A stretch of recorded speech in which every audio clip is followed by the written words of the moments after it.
Hoy, Pilipinas! Magandang araw po sa inyo, Luzon, Visayas at Mindanao. Itong si Inday Sara Duterte, ito, singilan time na ito, ka-coffee. Gusto pa atang linlangin itong si General Torre. Paano? Sabi niya, personally daw, opinion niya raw yan, ka-coffee, wala na dyan sa Davao. Itong si Kibuloy. Yan, ka-coffee, may resibo. Ayan, nagsisirculate na ito online, singilan time na ito. Anong sinasabi ni Inday na wala na ito sa Davao? Ano yan? O sige, big deal sa inyo kung nahuli o sumurrender o kahit ano pa man yan. Sige, yung mga DDS kasi ang issue nila ngayon, sumurrender daw. O sige, sumurrender yan. Hindi nahuli. Nagbago ba yung fact na bilanggo na ito ngayon? Na nasa PNP na ito ngayon? At ididiti na ito. Walang piyansa ito, ka-coffee, ha? Walang piyansa siya. Mabubulok siya dyan, ka-coffee, habang ongoing ang kaso. O sige, let's assume sumurrender. Kasi wala pa tayong mga full story dyan, full statement dyan. Sige, nag-surrender. Sige, para matigil ng mga DDS, nag-surrender yan. Paano kung itong si Inday Sara Duterte, imagine mo vice-presidente siya. And sinabi niya, nagbigay siya ng opinion niya na wala na dyan sa Davao itong si Kibuloy. Paano kung aanga-anga itong si General Torre? Aanga-anga itong si Abalos? O naniwala sila sa sinasabi ng vice-presidente? Kasi hindi lang naman ordinaryong tao itong si Inday Vice-presidente yan. Paano kung naniwala sila? At hindi na nila pinush yung operasyon nila dyan sa Kingdom of Jesus Christ. Sa tingin nyo ba, mahuhuli ngayon si Kibuloy? O masusurrender? Susurrender kaya ngayon si Kibuloy? Sa tingin nyo, mangyayari yan? Definitely hindi. Ano pang kaya intention dito ni Inday? Bakit sinabi niya, Personally, I think wala na siya dito sa Davao City. Yes, opinion niya yan, ka-coffee. Pero hindi siya ordinaryong Pilipino. Siya po ay vice-presidente. Nagmamatter ang kanyang opinion dahil siya ay vice-presidente. Paano kung hindi na nga talaga pinush? Ibig sabihin, pinagtatakpan niya. Baka hindi lang si Inday ang nagprotekta dyan. Baka marami-rami pa, ka-coffee, na nagprotekta dyan. Kaya umabot ng ilang linggo, 2 weeks, ka-coffee, ang paghahanap dyan kay Kibuloy. And prior to that, ilang araw pa, ka-coffee, nagpakasasaya ng pagtatago dyan sa Davao. O kanino ba ang Davao, di ba? Naku, tama yung sinasabi dito ni Brosas Dapat may managot din dyan May mga official dyan sa Davao na sinuportahan itong pagtatago ni Kibuloy. So dapat papanagutin din yan. Magkaroon din ng investigasyon, etc. Diba? Yan.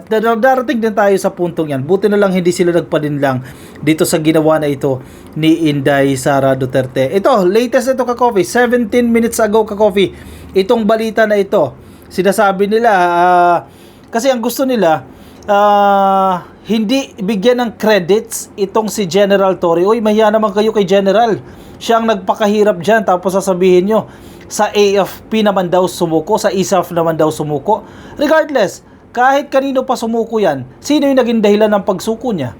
Si General Torre. Kung hindi ginawa ni General Torre yung operasyon niya dyan sa Kingdom of Jesus Christ, sa tingin nyo ba, mapipressure si Kibuloy para dumating sa puntong kinakailangan niya ng sumuko para isalba ang mga miyembro niya dahil unti-unti nang nawawasak ang kanyang kingdom? Sa tingin nyo, hindi yan dahil kay General Torre. Kaya hindi nyo pwedeng i-discredit itong si General Torre. Kung sino ang dapat bigyan ng credits, si General Torre ay isa dyan. Hindi nyo pwedeng i-discredit yan, yung ginawa ng General. Kahit na hindi sa kanya sumuko, siya pa rin ang cause niyan. Sinasabi nila ang nagluto si General Torre, ang kumain daw itong Armed Forces of the Philippines. Hindi naman ganyan siguro kasakim sa kapangyarihan yung Armed Forces of the Philippines para agawin nila yung credits kay General Torre. Yun ang gusto ni Kibuloy Gusto niya, doon siya sumuko sa AFP. Sa tingin niya, mas may tiwala siya sa AFP than PNP, than General Torre. Gawin niya. Parehas lang yan, ka-coffee. Yung mga DDS na nakikinig sa atin, walang pinagkaiba yan. Parehas yan sila gobyerno. Ang AFP, ang PNP, parehas yan gobyerno. Gobyerno ng Pilipinas yan. Kanino sumuko siya? Si Kibuloy, sa authority ng Pilipinas. Nagbago ba ang sitwasyon? Hindi pa rin. Nawala ba ang warrant niya? Hindi pa rin. Ayan, nakabilanggo na ito, ka-coffee. Nakadetina na ito dito sa Philippine National Police dyan po sa Camp Crame. At may bagong announcement May bagong announcement ang Philippine National Police dito. Ito mga DDS, makinig kayo Just in. Nasa balita po yan ng Philippine News Agency. Yan, para kung gusto nyong i-verify, i-search nyo lang, ka-coffee yan sa Facebook para makita nyo.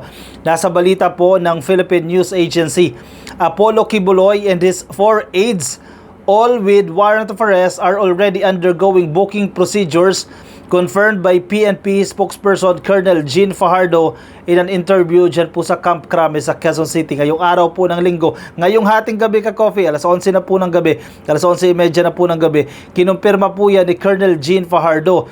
Hindi lang po si Kibuloy yung sumuko dyan o sumurrender o kung naaresto man o kung ano man yan. Kasama din po yung 4 niyang aides ka-coffee.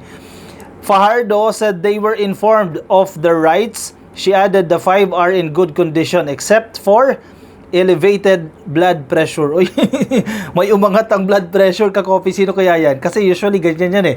Kapag naaaresto na, ang dahilan yan eh, sumasama ang pakiramdam. O baka naka-wheelchair na rin yan ka-coffee. In the coming weeks, in the coming days, baka naka-wheelchair na rin yan si Kibuloy at idadahilan na ang kanyang karamdaman. Oy, wag. Wag naman dito. Sige, sa Amerika na. O, kung gusto niyo magpagamot, doon siya sa Amerika magpagamot. Ito na yung revelasyon ka-coffee ng PNP. Naku, marami na naman po mawiwindang dito.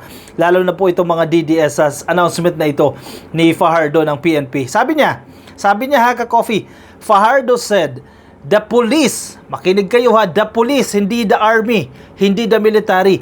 The police negotiated for a peaceful surrender. The police negotiated for a peaceful surrender after they threatened to storm a building where they were hiding in the Kingdom of Jesus Christ compound in Davao City. O sino nakipag-negotiate? Police, hindi ang military. Kaninong operasyon to? Sa police. Kaya yung mga DDS na nagdi-discredit dito sa Philippine National Police, nagdi-discredit kay General Torre, abang mahiya naman kayo dyan. Gusto nyo lang isatisfy ang mga ego ninyo dahil hindi nyo matanggap na naaresto na itong si Kibuloy. Fajardo said the police negotiated for a peaceful surrender after they threatened to storm a building where they were hiding in the Kingdom of Jesus Christ compound in Davao City. Ang sinasabi ni General Torre, hindi sila nagduda kung nasaan si Kibuloy. Tiyak na tiyak sila. 100% si General Torre, hindi siya nagdududa kung nasaan si Kibuloy. At nung sinabi na nila, isustorm namin yan o dadagsain niya na napakaraming pulisya kapag hindi ka sumuko. Oh, anong nangyari ba dyan? Initially, 2,000 yung naka-deploy na police dyan. And then, nag-order pa ng 6,000. Medyo nakakatawa ito ka-copy ha. Pero may 2,000 na nag-exist. In fairness kay Torre ha, general talaga ito eh. Mautak din talaga ito ka-copy. O sige, sa tingin nyo, kulang pa itong 2,000. Napakalawak ng teritoryo ni Kibuloy eh. Diba? 30 hectares yan. Nag-order pa ng additional na 6,000 daw. Hindi ko alam kung verified ito ka-coffee pero may reliable source tayo. Nag-request daw ito ka-coffee ng 6,000 pa na additional na puwersa. So, ibig sabihin, matotal, 8,000 na police officers yan. Pinalibutan niyang perimeter na yan ka-coffee. And then, base doon sa negotiation, kapag hindi ka pa lumabas dyan, kapag hindi ka pa sumuko dyan, abay, i-storm na namin yan. Dadagsain na namin yan, papasukin na namin kung nasaan yan. And good thing ka-coffee ha, hindi naging madugo itong operasyon na to. Di ba? O again, dapat ka din yung credits niyan. Kay General Torre, naging maayos yung pag-handle sa sitwasyon na yan. Kasi kung mainit lang tong si General Torre, baka maraming duguan na dyan ang naganap dyan. Kung naging mainit lang ito. Kahit papaano, peaceful yung nangyari. Kaya nagpapasalamat din mismo ang Kingdom of Jesus Christ. Ang mga miyembro nito nagpapasalamat dahil naging mapayapa ito. Ngayon, tahimik na sila. Tuwan-tuwa sila kahit pumunta ka sa page ng SMNI, wala nga lang silang balita tungkol doon sa pagkaka-aresto kay Kibuloy, pero masayang-masaya sila. Nagdidiwang sila ka-coffee. Puntahan nyo yung Facebook page ng SMNI. Nagkakantahan sila, nakipag-shake hands sila sa mga pulis. Nagdidiwang sila. Masayang-masaya sila dahil tahimik na sila dyan. Sabi nga nila, masaya kayo pero yung founder nyo, nilaglag nyo. Anyway, interpretasyon lang nila yan pero maganda yan, nakabubuti sa kanila yan. At least hindi na sila magugulo dyan. Si Kibuloy lang naman at yung ibang hinahanap na kasabwat niya ang may warrant dyan eh. Sige na, at least hindi na madama yung mga bata dyan. Diba? Huwag nang gawing shield, human shield, yung mga natauhan ni Kibuloy na yan. Again, sabi po ni Fajardo ha, hindi military ha. The police peacefully negotiated para po sa pagsuko na to ni Kibuloy. Kaya i-discredit nyo si General Torre. Ang kapal naman ang mukha ninyo dyan. Kibuloy was issued a warrant. Alam nyo na ka-coffee kung ano man yung mga kaso na yan. Si ano naman daw, si General Torre daw, binanta na ito ka-coffee. Sasampahan daw yan ng sangkaterbang kaso. Hinahain na raw po nila yan. Hinahanda na nila. Nakatatawa ka sa mga to, no? Sangkaterba daw, patong-patong na kaso daw po ang isasampa nila kay Abalos. Isa yan si Abalos, si General Marbil na PNP Chief ka-coffee, at itong si General Torre, at yung mga officers daw, sa napakarami ng officers na yan, 8,000 officers yan ka-coffee, 8,000 police officers yan, lahat daw yan sasampahan nila ng kaso. Nakakatawa. O sige, masampahan nyo ba yan ka-coffee? Lahat daw yan, sasampahan nila ng kaso yan, dahil daw po sa pagsunod sa maling utos. So, paano naging mali utos na ng korte yan ka-coffee? Mali pa raw po yung utos na yan. O sige, push lang yan ka-coffee. Sige, sampahan nyo ng kaso yan. Eh, sabi naman ni General Torre, ready naman siya, di ba? Eh, di kung kakasuhan nyo ako, di kasuhan nyo ako. O, si Topacio, ayan, nabuhay na naman itong si Topacio ka-coffee. Alam nyo na, pag sinabing si Topacio, yung mga kliyente nito, Guo, yan si Sheila Guo, mga bigatin, si Teves, alam nyo na ka-coffee, yung mga kaso ng mga taong yan. Ito, umepal na naman tong si Topacio, at galit na galit ito ka-coffee kay Abalos. Epal daw itong si Abalos. O sige, bahala kayo dyan, magbardagulan kayo dyan, pero Happy New Year ngayon. Ang buong Pilipinas ay Happy New Year, nagdiriwang sa pagka-aresto na ito ni Kibuloy. Pag-surrender, o sige, ayon ng mga DDS na sinasabi na na-aresto, regardless. O sige, statement of Attorney Ferdinand S. Topacio, ang legal counsel po ni Pastor Apollo Kibuloy. And I quote, "Good evening." Wow. Based on reliable information. Again, hindi pa to. Wala siyang direct knowledge dyan. Ang basis siya lang din, reliable information daw.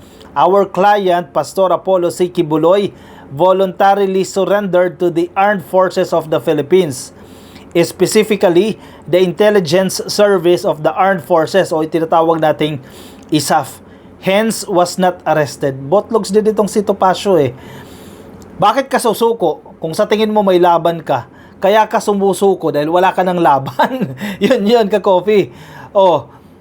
Bakit nawala siya ng laban dyan? Di nagsana ni Torre yan, tinadtaran niya ng ano yan ng police officers, 8,000 yan, hindi man kinamkam, pinaligiran ka-coffee yung kanyang baluarte, yung kanyang kingdom, siguro natakot na ito ka-coffee, ayaw niya na tumindi pa dyan, may mga madamay pa, sumuko siya. Kaya hindi mo pwedeng ibigay ang credit sa Armed Forces of the Philippines. PNP yan, wag mo lang baguhin ang storya, Topacio, He was not arrested, especially not by the Philippine National Police under the DILG. Kahit pa, o kahit hindi sa DILG, kahit hindi sa PNP, gobyerno din naman yan eh. AFP, sa gobyerno din yan eh. Therefore, it is epal to the highest level for Secretary Abalos to be seemingly taking credit for the non-existent arrest. Abalos yan eh. Di-bash mo si Abalos. Kasuhan mo si Abalos. May violation ba si Abalos dyan? Baka masaya lang siya, kaya niya pinost yan. Diba? Nasa interpretation lang yan. As usual, Pastor Kibuloy's legal team shall continue to protect his rights under the Constitution and the laws as we prepare for his defense. Abay, dapat lang. Sige na, maganda na kayo dyan kung paano nyo ipagtatanggol itong si Kibuloy. Si Topacio, imagine mo yung mga kliyente ni Topacio, Teves, magkano kaya ang acceptance fee yan? Siguro, manipis yung 200 million yan. Yung mga Guo, bariya lang yan, galing Pogo yung pera 200 million din. Si Kibuloy, billionaire din yan. Magkano acceptance fee yan? Sige, 200 million, 300 million. Biruin mo ganyan kayaman itong si Topacio. Napakarami rin pera niyan ni Topacio. Grabe yung kanyang mga kliyente dito. Napakalalaking tao nito at ang mga kaso. Hinos kung hinos ka-coffee. Naku po, ito pa. Itong attorney Mark Tolentino, kilala nyo rin ito ka-coffee. Isa din niya sa mga nagpapakalat ng fake news. It was confirmed na walang bunker sa KOJC. Wala daw buong bunker sa KOJC compound. Bakit? Nabungkal mo na ba yan? Ilang parte ba ang nabungkal dyan ng PNP? Di ba isa lang? Nabungkal ba yung kwarto ni Kibuloy? Nabungkal ba yung kanyang parking space para sa kanyang mga luxury cars at sa kanyang helicopter para masabi mo na walang bunker? It was confirmed na walang bunker sa KOJC. Sino nag-confirm sa'yo? Attorney Mark Tolentino. Ikaw ba nakakaalam? Si Pastor galing sa bundok bago siya nag-surrender sa ISAF.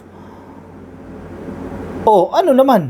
Anong kinalaman kung galing siya sa bundok? Mako-confirm mo ba na walang bunker dyan? Misleading tong statement na ito. Mali itong statement na ito. Abogado to ha. Remember ha, Attorney Mark Tolentino. Ito, pugad din ito ng fake news. Hindi na natin maintindihan mismo kung anong pinagsasasabi nito. Ngayon, malungkot kayo ngayon. Ito, kine-question niya. Bakit daw sa Camp Crame dinala? Sabi ni Attorney Mark Tolentino. Itong mga abogado na to, sama mo na si Torion, galing-galingan itong mga to. Ito, sige, ilabas nyo yung galing nyo ngayon. Sige, ipagtanggol nyo si Kibuloy. Ito ha, kung magaling talaga kayo ha, ilabas nyo si Kibuloy. Yan ang challenge natin sa inyo. Ilabas nyo si Kibuloy. Ito sabi niya, bakit sa Camp Crame dinala? Coaster na pinaniniwalaan ginamit sa paghahatid kay Pastor Apollo Kibuloy sa PNP Custodial Facility Camp Crame mula sa Villamor Airbase lumalabas na sa pasilidad. Abangan, ano naman yung abangan ninyo? Kulang pa kayo ng mga impormasyon dyan. Ay nako, sige, pakita nyo yung galing nyo, ka-coffee. Ipakita nyo, ilabas nyo si Kibuloy at pigilan ninyo yung pag-turnover dyan sa Amerika. Ayan, makikita talaga natin kung magaling talaga ka-coffee itong itong mga abogado niya. Sama na itong si Mark Tolentino at itong si Torion. Sige, pakita nyo galing nyo. Ilabas nyo ang boss ninyo. Diba? Dalawa yan dalawang warrant yan sa isang inisyu ng Pasig Court, RTC, no? At dyan sa Quezon City. Pakita nyo yung galing nyo. Ilabas nyo siya dyan bago pa siya kunin ng Amerika. Dahil in the coming days, inaasahan natin, magpapasa na po yan ng official request, no? Itong gobyerno ng Amerika. Embassy yan, ka-coffee. Dadaan sa embassy yan. US embassy dito sa Pilipinas. Magpapasa po yan ng request. Ayan, para i-request nila itong dalhin si Kibuloy sa FBI dyan sa Amerika, no? At dyan siya managot. Nako. Yan, sige, kung magaling talaga kayo, remedyohan nyo yan. Yan, challenge natin kay Atty. Torion dyan. Remedyohan nyo yan. At kay Atty. Tolentino, sige, kung gaano kayo kagaling dyan, ilabas nyo na yan, ka-coffee. O siya, sige, i-comment ang inyong opinion, reaction dyan sa ating comment section para mabasa rin po ng iba nating mga ka-coffee. Again, hindi magbabago yung ating pagtingin. Malaki po yung efforts ni General Torre para maging matagumpay po itong pag-aresto kung ano man yung surrender kay Kibuloy. All credits pa rin kay General Torre. Maraming salamat pa rin, sir, sa inyo at sa Philippine National Police, sa DILG, and of course sa ating presidente, dahil isa po itong landmark mission, ka-coffee. Napakaganda po ng accomplishment na ito. O siya, maraming salamat po. Comment your opinion, reaction. Kung nasa Facebook po kayo, please like and follow. Nasa YouTube, please click lang po na subscribe. At i-like na rin po itong video na to para updated kayo sa ating mga bagong upload. Alright, good night muna sa inyo, ka-coffee. Maganda po ang tulog ng sambayanan ngayon ng Pilipinas dahil sa good news na nakamta nating lahat. Maliban of course sa mga DDS na patuloy na nagtatanggol dito kay Kibs. Paalam po sa inyo, ka-coffee. Ingat po kayo. Bye-bye.